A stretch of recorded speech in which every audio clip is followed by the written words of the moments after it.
Hi folks, it's Ash from BeingSwenglish, and today we're talking about driving in Sweden and how important it is to have your driving license on you at all times.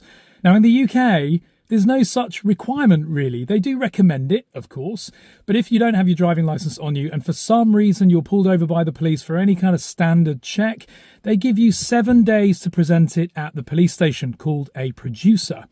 And if you don't present it, I guess you get in quite a bit of trouble. But in Sweden, you have to have your driving license on you at all times.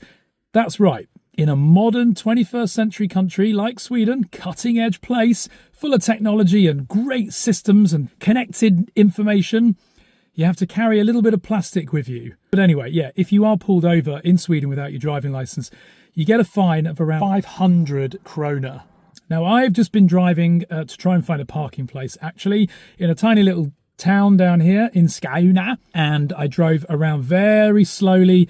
I've got an Isofix car seat here next to me. I've got 2 kids' seats in the back, so I'm not driving and speeding around. And I get waved over by a policeman, and I said, hi, what's up? And he said, can I have a driving license, please? And I said, what for? And he said, well, you live in Sweden, you have to present it when I ask. I don't like that. Why should I identify myself to the police when I've done nothing wrong?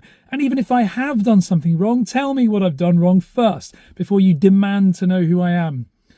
Anyway, I showed him my driving license and he checked it all out and said, right, absolutely fine, sir. And I said, so come on, what's the issue? We have a problem with younger people driving nice cars. I'm definitely not young. No. I appreciate the compliment, but, I can't see us driving, right? Yeah, fair enough. Yeah. Just they drive fancy cars and they create a lot of noise and complaints, and they street race and they like accelerate.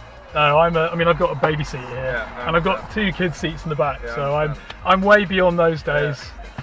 Anyway, yeah, I do find it a bit weird that you have to present the detail, but there are a lot of conflicts in Sweden similar to this.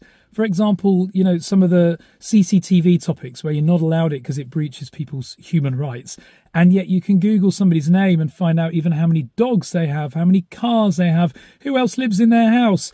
The hypocrisy here is strong, which is just bonkers, because if you don't have your driving license on you, I've been pulled over 1 time before in the last 5 years where I didn't have my license. He asked for my person number, which in Sweden is like your national insurance number kind of equivalent. And from that, they can look you up. They can look up your driving license. Your driving license has the personal number on it. They can look up a photo of you probably from Skatteverket to see what you look like from the tax registration when they take a photo of you. So why you need to carry around a bit of plastic is just utterly beyond me. Just for reference, I've put a list of other fines on the screen now in Sweden, and you won't believe some of these. You can even be fined 1,000 krona for not indicating before you turn. I don't know if there's such a fine in the UK for not indicating when turning, but my gosh, how ridiculous. Those poor BMW drivers. And by the way, as a disclaimer, I have driven BMWs for 12 years. Not anymore, but I did. And I always indicate it. But I just wanted to give you guys a warning. If you do live in Sweden, always have your driving license on you. In fact, from now on, I will leave my driving license in my car because I don't really need it any other time as a means of identification because I've got my ID card. So I already have means of identifying myself if I'm on foot. But you're only ever really going to need a driving license when you're in your car. So my advice, leave it there. I love the police. I admire the police. I'm not one of these police haters. They're there to protect me and my family and people that I care about. So that's only ever going to be a good thing. But if you have had any similar scenarios, comment below, share this video, and subscribe if you want more nonsense like this. Thanks very much for watching.